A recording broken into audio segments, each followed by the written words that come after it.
FOMO. I'm sure it's a feeling that you all experienced a ton back in school. Maybe it was hanging out with your friends for a movie, but you had a family dinner you need to go to. Or maybe your friends wanted to play some Smash Bros, but on Monday there's an exam, and unlike your friends, those hooligans, you cared about your grades, and you stayed home all weekend just to study for that exam. Maybe you got a B+ on the exam. Couldn't be me, but that feeling that you had right there, that's FOMO, aka the fear of missing out. But unfortunately, FOMO wasn't just limited to our friendships. Unfortunately, it had to spread into our games. And I would argue that FOMO is the worst thing to have happened to the modern gaming industry. You see, back in the day, when you bought a game you'd been waiting for to come out for months, you would go to the store, buy it, and bring it back home. You would play those games for hours upon hours, forgoing eating, sleeping, and even other hygienic habits. You'd even skip hanging out with your friends and eventually lose them all. But this was something that was voluntary. It was something that happened naturally because you were so encapsulated in that game, you didn't want to do anything else but play that game. But little did you know that something was coming, and things were about to change, flipping our entire lives upside down. That's right, you guessed it. Live service games. These games completely changed the entire landscape, allowing games to be constantly updated through the World Wide Web. Some games took advantage of this new functionality to implement bug fixes that weren't squashed out during QA, but other games use this as a way to make games so diabolical that it would result in some of the most putrid and disgusting human beings that exist out there today. This was the rise of the MMO. Games like World of Warcraft, EverQuest, RuneScape, and MapleStory. These were games that you would get completely lost in and spend your whole life playing. As opposed to the games of the old where you'd finish a game, put it on the shelf, and move on to the next one. MMOs were completely different. They were games that were living, breathing, with content update after content update. These were games that were meant to replace all other games in your life and were made for you to play forever. Now, this sounds great and all, but with everything good in life, there's always a bad. Just like hot Cheetos. They were oh so good, but oh so bad for me in high school. Poor boy, if only he understood. You see, developing these games took a lot of time and, most importantly, took a lot of money. So instead of just paying a box price, developers introduced subscription-based models and freemium models to these games, which means you either had to pay a subscription fee to play it, or the game was completely free, but the game would include microtransactions that the players would pay for throughout their time playing the game. But wait, game development isn't something that just happens overnight. You can't just wave a magic wand and make content just appear.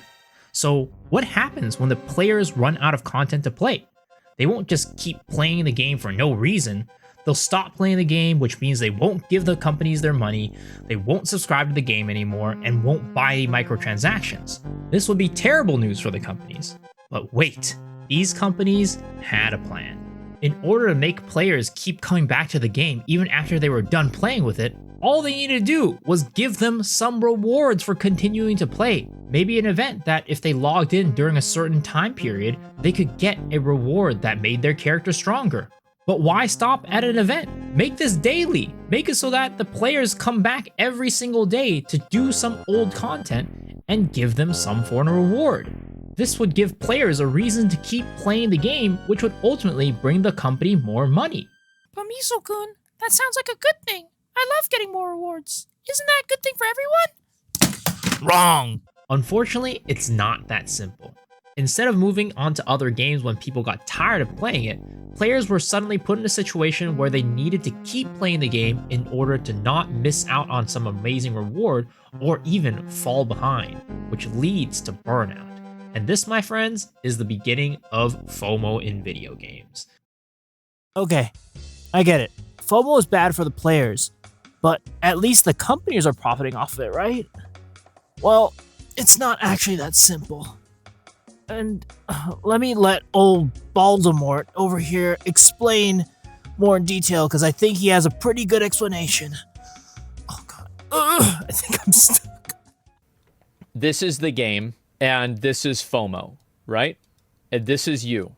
And it's hard for you to get out of this box because of the FOMO. And now you can't get out of the box. This very easily happens, right? You don't want to quit the game. You don't want to stop playing the game because of FOMO. Like, well, then I'll miss out on this thing.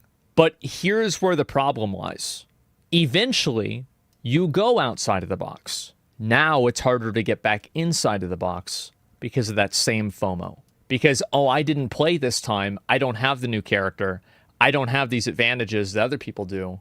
And now I don't want to come back and play the game again. So games that survive and thrive on FOMO, they're really good at retaining players, and they're really bad at getting players to come back. This is why FOMO is ultimately bad for both the player and the company. Because players who are currently playing the game will likely experience burnout, but instead of feeling like they can stop to play other games, they feel forced to continue playing the game that they don't enjoy playing anymore. On the flip side, a new player who tries to play the game for the first time, or someone who stepped away from the game but feels like they want to try and come back, will feel like it's much harder to get into the game because they already missed so much. And like I always said, there's always going to be people who quit your game no matter what. Even if you have 100% player satisfaction, people may leave your game due to reasons completely unrelated to the game itself. But it's about getting enough new and returning players to come back eventually to replace that player that stops playing the game. But if you put too many systems that cause FOMO, after a certain period of time, players will just choose to not play your game at all. But wait, if FOMO is bad for both the players and the companies, then why would the companies want to do it in the first place? You see, while yes, a company will likely benefit more in the long run by reducing the amount of systems that cause FOMO, the life cycle of a live service game and how long that game ends up lasting is never a guarantee. Take a look at Spectre Divide, the FPS game that was backed by huge streamers like Shroud, Co-Carnage, Tarek, and even NBA star Paul George, but failed to survive even a month, competing with the likes of Concord for the record of live service games that shut down the fastest. Or if you wanted a less extreme example, you can take a look at New World, which had a hugely successful launch with almost 1 million concurrent players on Steam, but just a month later, the game's population dropped by over 60% and is a husk of its former self today. Additionally, when making money, one of the best ways to create a larger profit margin is by cutting costs, and FOMO is one of the best ways to do so. It allows companies to get more playtime out of less content by making players play the same content over and over again. I'd also argue that it allows companies to spend less budget on actually making the game good if your players are already playing it because of FOMO rather than the quality of the content they're consuming. I mean, think about it this way. If you're an alcoholic, sure, you might want some nice top shelf wine every now and then, but you're also probably just fine with some bottom shelf slop most days as long as it gets you drunk. So in a world where millions of dollars are being thrown at games by investors, it's no surprise that game developers are trying to capitalize on the now versus the future. And even thinking back to my Economics 101 course, you learn that the present value of money is more valuable than the future value of money. So I don't blame these companies for doing this, but at the same time, I don't think that this is the way to succeed as a gaming company in 2025. Gamers are more privy to the tactics that game developers use to replace good game design with lazy and predatory practices. Just take a look at Black Myth Wukong. Of course, the game itself was extremely high quality to begin with, but I think a large part of its praise comes from the fact that it was just simply a good game. A game with no predatory microtransactions or garbage systems to induce FOMO. So what would I recommend companies do? Well, it's simple. Just take it back to the basics. Take it back to the days where live service didn't exist. Take it back to the days where gamers were playing games because they truly enjoyed the games and not because they felt like they had to play them or else they'd miss out on something. Replace systems that cause FOMO with good game design, and players will naturally play your game for longer, and not only will they play your games for longer, they'll happily hand their money over to you for future games, in addition to things like merchandise, in-person events like conventions, and other things that have to do with the IP and the company because they feel like the company has their back, so they will continue to support them in their future endeavors. And also, in the off chance that you do mess up for one reason or another, you'll have built up a good bit of player goodwill so that they'll overlook your mistakes because they have confidence that you'll fix the problems in the future. Just look at Grinding Gear Games. They mess up all the time, pretty much every single league launch. But because they've shown their track record of fixing problems and listening to players, players have full confidence that they will fix the issues going forward. And on the flip side, you have Blizzard, who had all the goodwill in the world, and when they messed up time after time after time, players still had faith that they were going to fix the problems and make good games. Though that kind of ran out at some point and they no longer have that. But the point still stands. So if any developers are watching this, please value your brand more, value your IPs more, and most importantly, value your games and your audience more. They're worth it.